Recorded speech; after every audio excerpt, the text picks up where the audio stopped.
Vamos começar a oitiva, doutor, então. Então, na ação penal 503, 52, 63, 15, depoimento do Dr. Maurício Roberto de Carvalho Ferro. Dr. Maurício, o doutor foi arrolado como testemunha nesse processo. Na condição de testemunha, o doutor tem um compromisso com a justiça em dizer a verdade e responder as perguntas que lhe forem feitas, certo? Ciente, excelência. Eu vou adverti-lo por força de lei que se o doutor faltar com a verdade, o doutor fica sujeito a um processo criminal, certo? Ciente, excelência. Certo. Eu não sei a natureza das perguntas que vão lhe formular, doutor Maurício, mas se alguma pergunta envolver alguma questão de privilégio, cliente, advogado, aí o doutor não cabe responder daí, né? Certo? Ciente, excelência. Perfeito, certo. Resolvida a questão? Queria só manifestar a contradita, como eu disse a você. Certo. Eminente magistrado, a defesa de Aldemir Bendini, respeitosamente, vem contraditar o ilustre advogado, Dr. Maurício Ferro, que, como dito aqui por testemunhas que o antecederam, Sua Excelência participou da coordenação efetiva da negociação do acordo de delação dos executivos da empresa Odebrecht e, portanto, tendo participado na condição de advogado na coordenação efetiva desse acordo, não há de se esperar que a testemunha possa agir aqui com imparcialidade. Por essas singelas razões, respeitosamente, a defesa deixa consignada a contradita e pede que seja ouvido sem o compromisso legal.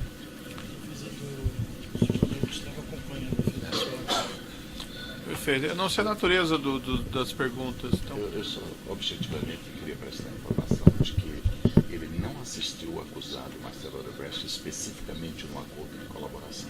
Sei.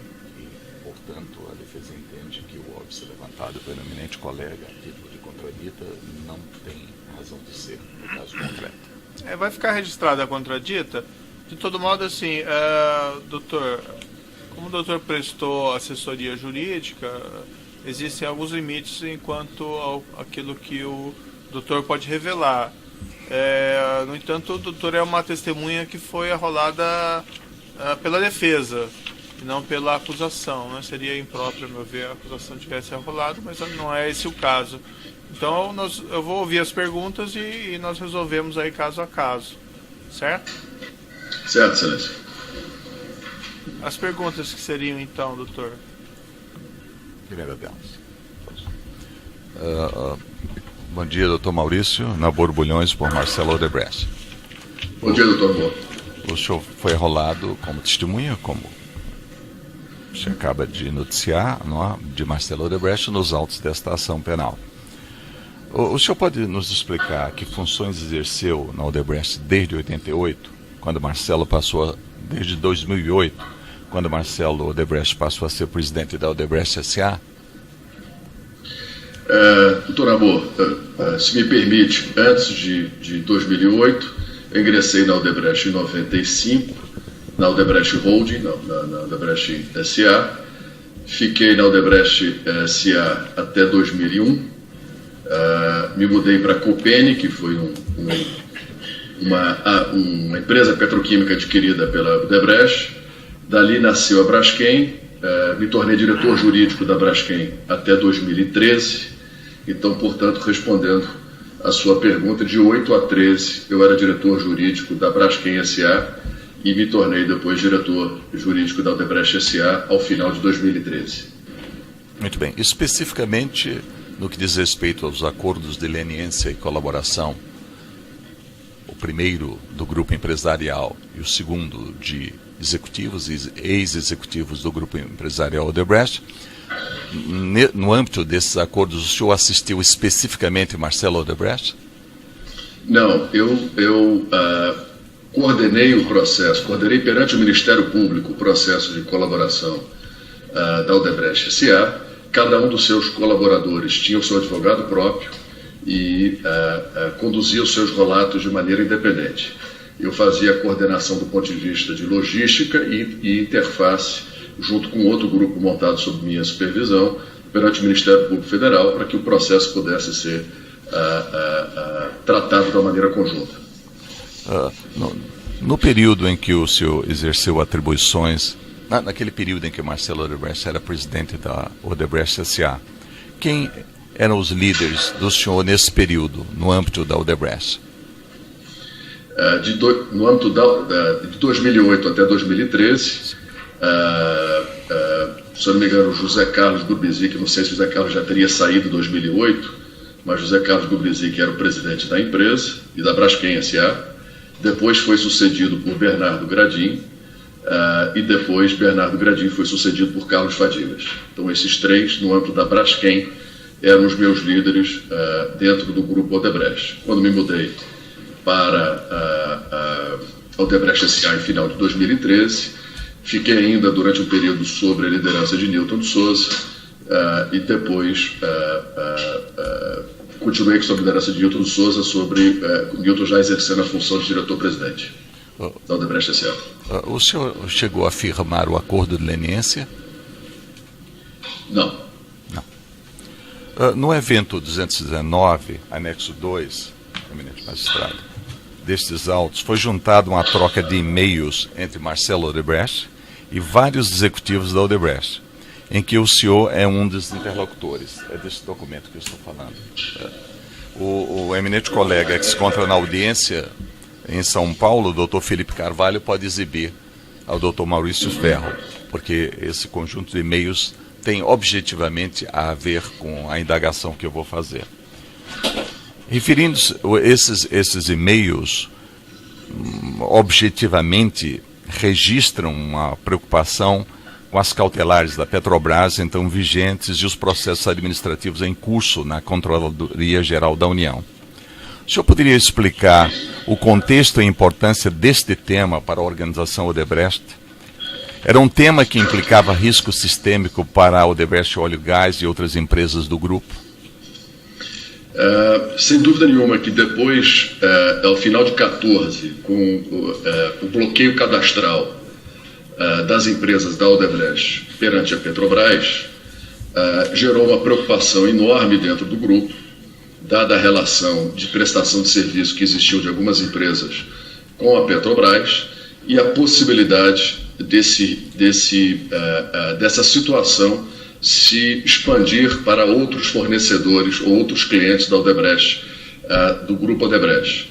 Então, em 2014, foi feito o bloqueio dessas empresas da Odebrecht, notadamente a construtora Odebrecht Ambiental e a Odebrecht Óleo e Gás. No caso da Óleo e Gás, cujos contratos, que eu tenho conhecimento, quase que 90% da receita da Óleo e Gás advém das suas relações contratuais com a Petrobras, o bloqueio cadastral poderia representar um impacto financeiro na Odebrecht Óleo e Gás imenso.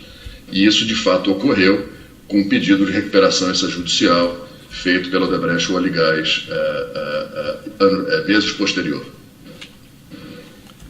Pois bem, no evento 219, anexo 3, página 10, estou me referindo a esse documento, Excelência, há uma anotação na agenda que Marcelo Odebrecht mantinha com Fernando Reis sobre o AM, que é uma referência, segundo Marcelo, ao Aldemir Bendini, por ser amigo de Fernando Reis. O senhor pode explicar esses temas? Referem-se à Petrobras, alguns deles têm vinculação com o Banco do Brasil, são temas institucionais que justificam a atuação da holding e, portanto, do seu diretor-presidente. Esses dados eu destacaria. Estão AM, venda Braskem, 17 versus eficácia, compra Braskem com /nafta, desbloqueio OA/OOG, não jogar lenha e cometer Braskem. Doutor Naboa, evidentemente que as notas de Marcelo, acho que são melhor interpretadas pelo próprio Marcelo, já que são notas pessoais do Marcelo, mas sem dúvida, os temas, como eu já mencionei anteriormente, os temas causavam enorme preocupação no grupo como um todo, quer seja pelas relações existentes das empresas com a Petrobras, quer seja pelo impacto econômico. A Odebrecht era uma empresa com muita dívida, muito alavancada, como se diz no mercado. Então, situações de rompimento de contrato com as empresas acaba afetando até mesmo a relação com os bancos e a relação creditícia da Odebrecht com os bancos da qual ela é devedora. Então havia, sem dúvida nenhuma, uma preocupação muito grande e uma necessidade, vamos chamar assim dizendo, da holding apoiar, que é o termo que se usa na Odebrecht, que é no sentido de ajudar para que os assuntos das suas empresas operacionais pudessem ser resolvidos. Pois bem, no evento 219, anexo 3, página 2, excelência, foi juntada uma anotação da agenda que Marcelo Odebrecht mantinha com o Dr. Newton de Souza e com o senhor também, para esclarecer o cenário crítico que havia com a Petrobras no primeiro semestre de 2015.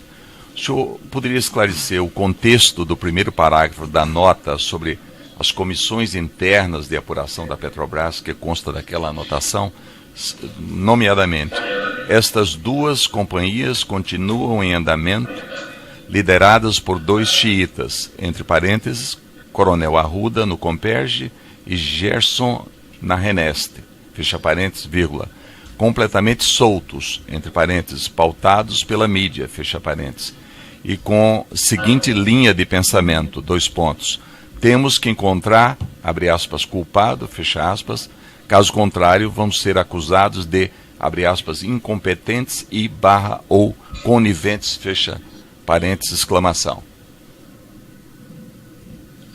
Doutor Amor, mais uma vez com as ressalvas necessárias, que se tratam de notas de Marcelo, então o Marcelo seria a pessoa mais qualificada para poder responder, mas havia sim uma grande preocupação com essas companhias. Na realidade não são companhias, eu interpreto na minha leitura como se é um termo usado na Petrobras para um processo de investigação interna.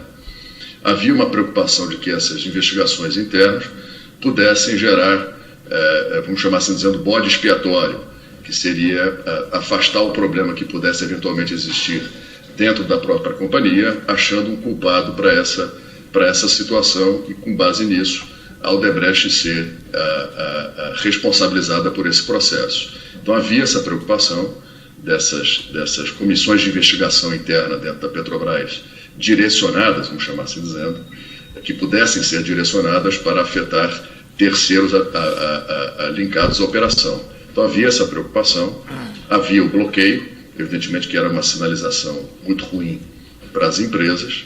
Então Marcelo se demonstrou à época muito preocupado com essas atitudes que estariam sendo feitas dentro do processo. Nós teríamos tido já uma situação em que um integrante nosso foi prestar esclarecimentos numa dessas comissões de investigação,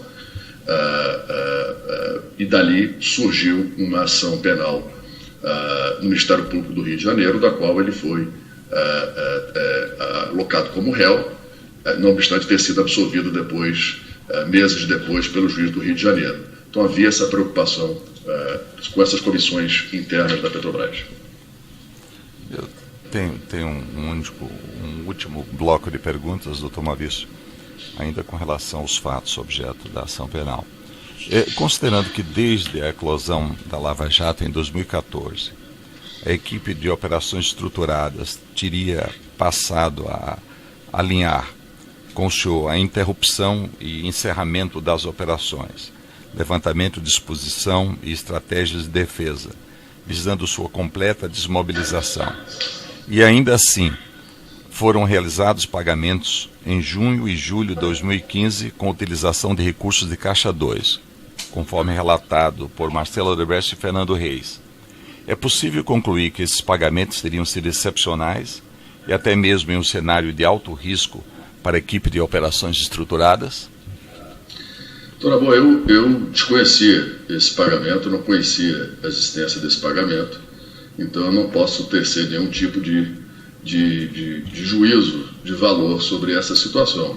O que eu posso, evidentemente, comentar é que nós nos preparávamos à época, tendo em vista o bloqueio e a importância que o bloqueio geraria para as empresas do grupo, até mesmo visualizávamos ações judiciais a serem intentadas ou juizadas contra a Petrobras, tentando restabelecer o direito das empresas de poder trabalhar com a empresa. Mas o senhor tomou conhecimento de que esses pagamentos ocorreram? Eu só tomei conhecimento desses pagamentos durante o processo de colaboração, por favor. E o senhor tomou conhecimento de que esses pagamentos teriam ocorrido exatamente pelo receio de que houvesse uma atuação deletéria por parte do então presidente Bendini contra as empresas do Grupo Odebrecht? Isso havia sido comentado durante o processo de colaboração. Imagino que esteja retratado na colaboração de cada uma dos executivos. Pois bem. Muito obrigado, doutor Maurício. Outros defensores têm indagações? Sim. Bom dia, José Diniz, advogado do senhor André Gustavo. Senhor Marcelo Ferro, o senhor assumiu a diretoria jurídica da Odebrecht S.A. em 2013, é certo afirmar? Só uma correção, é Maurício. Marcelo é meu irmão. Maurício, Maurício Ferro. É de 2013, final de 2013. O senhor sabia, naquele momento, que existia esse setor de operações estruturadas? Havia eu não prestava serviço a setor de operações estruturadas. Havia no organograma da empresa esse setor, mas eu não prestava serviço e não tinha relações com esse setor. Mas o senhor sabia se esse setor que tinha função principal seria pagamento de eventuais propinas? Como eu disse, eu não prestava serviço, a área jurídica não prestava serviço a esse setor, então eu não tinha familiaridade com as operações do setor de operações estruturadas.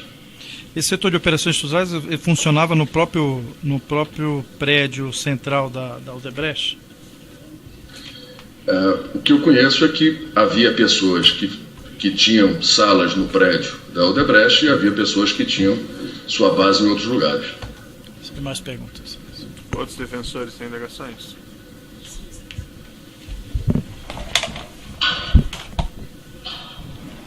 Bom dia, senhor Maurício. O senhor conhece Antônio Carlos Vieira da Silva Júnior? Não. Satisfeita, excelência. Outros defensores têm perguntas? Ministério Público. Sem perguntas. O assento de acusação. O juízo também não tem questões a serem colocadas, então vou declarar encerrado o depoimento do Dr. Maurício Ferro. Pode então manter a gravação. Dr. Maurício, o depoimento do doutor está encerrado.